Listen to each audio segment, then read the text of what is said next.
Right breaking చూస్తున్నాం. రాజన్న సిరిసిల్ల జిల్లాలోని రగుడు check post దగ్గర 2.5 కేజీల వెండి పట్టుబడింది.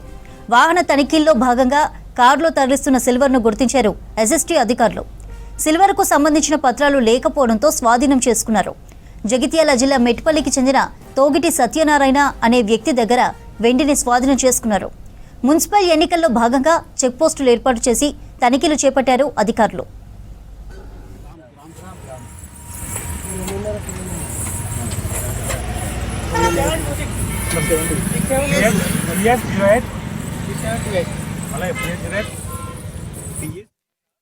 జిల్లా ఎన్నికల అథారిటీ గారు సిరిసిల్ల వేములవాడలో దాదాపు 6 చెక్ పోస్టులను ఎస్ఎస్టీ టీమ్స్, ఎఫ్ఎస్టీ, ఎంసీసీ టీమ్స్లో పెట్టడం జరిగింది.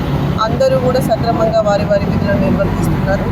నిన్నటి రోజున మనము 20 లక్షల రూపాయలను కూడా సీజ్ చేయడం జరిగింది. ఈరోజు కూడా మనం దాదాపు 2.5 కిలోల వరకు వెండిని సీజ్ చేయడం అనేది జరిగింది. దీన్ని మనం వెంటనే లోకల్ పోలీస్ స్టేషన్లో డిపాజిట్ చేయడం జరుగుతుంది. ఆ తదుపరి విచారణ కొనసాగిన తర్వాత మనం నిజంగానే అతనికి వీలు ఉన్నట్లయితే